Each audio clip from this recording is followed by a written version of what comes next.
Shalom bagimu yang diberkati dan dirahmati Tuhan. Kembali kita berjumpa dalam edisi Renungan Pagi Penyejuk Iman. Tema pagi ini, tidak berjaga-jaga, Anda pasti celaka. Untuk pelayanan firman, mari kita berdoa. Ya Tuhan, kami bersyukur atas hidup yang Engkau anugerahkan, dan kami hendak mengisi kehidupan kami di dalam terang firman-Mu. Roh Kudus-Mu memampukan kami untuk mengerti dan memahaminya. Amin. Firman Tuhan 1 Petrus pasal 5 ayat 8 demikian. Sadarlah dan berjaga-jagalah, lawanmu si iblis berjalan keliling sama seperti singa yang mengaum-ngaum dan mencari orang yang dapat ditelannya. Saudara-saudaraku, dunia di mana kita berada terus mengalami perubahan dengan begitu cepat, dan kebutuhan setiap orang pun semakin hari semakin bertambah. Itulah sebabnya ritme kerja setiap kita menjadi tinggi, dan hal itu sangat berpotensi bagi setiap kita untuk mengalami stres. Ya, tugas yang menumpuk, tanggung jawab segudang, ditambah dengan tuntutan komitmen akan deadline kinerja yang harus menunjukkan tren positif di tengah kompetisi yang sangat keras dan ketat, sehingga hal ini membuat seseorang semakin berpeluang untuk mengalami stres berat. Dan di tengah situasi yang demikian, menjaga suasana hati dan pikiran agar tetap tenang bukanlah sebuah perkara yang mudah. Memang suasana hati dan pikiran yang tetap tenang dan terkendali sangat dibutuhkan saat beban kerja semakin meningkat. Tetapi persoalan tersebut tak semudah kita membalikan telapak tangan.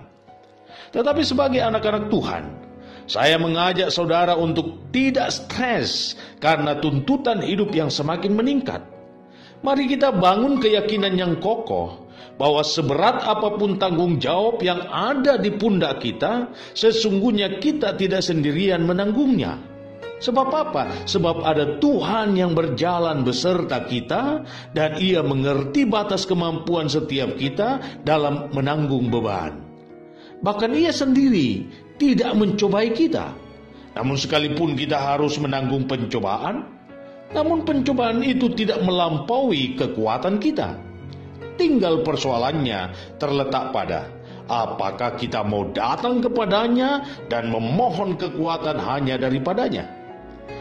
Ketika saudara merasa beban hidup terasa berat, maka lakukanlah apa yang dilakukan oleh Raja Daud, sebagaimana yang dicatat di dalam Mazmur 62 ayat 2 dan 3. Hanya dekat Allah saja aku tenang, daripadanya lah keselamatanku. Hanya Dialah gunung batuku dan keselamatanku, kota bentengku, aku tidak akan goyah. Saudaraku, ada satu ajakan dari saya ketika Anda sedang mengalami pergumulan yang berat, yakni tetaplah waspada dan jangan stres menghadapi setiap persoalan. Ingatkan diri Anda bahwa Anda tidak sendirian, sebab ada Tuhan menemani Anda. Saya perlu menekankan hal ini sebab banyak di antara anak-anak Tuhan yang menjustifikasi dirinya sama seperti Nabi Elia. Hanya aku seorang dirilah yang masih hidup, dan mereka ingin mencabut nyawaku. 1 Raja-Raja pasal 19 ayat 14. Berhati-hatilah Anda jika perasaan seperti ini telah merasuki pikiran Anda, sebab hal ini akan menjadi sasaran empuk bagi iblis untuk menghancurkan hidup Anda. Ketika kita sudah mempersalahkan diri kita akibat beban hidup yang semakin berat, maka iblis akan masuk seperti singa kelaparan, mencabik-cabik keyakinan kita, sehingga kita meragukan janji Tuhan, dan pada akhirnya kita menyangkali keberadaannya. Firman Tuhan hari ini hendak mengingatkan kita bahwa peperangan rohani boleh dahsyat, iman boleh menerima serangan sengit, tetapi tak boleh ada alasan bagi kita untuk kalah. Bisa saja beban hidup membuat kita berjalan lambat, tetapi iman tidak boleh lemah. Sebab bagi saya, iman tidak bertumpu pada sumber-sumber kodrati, tetapi pada kuasa Yesus yang hidup mengalahkan maut.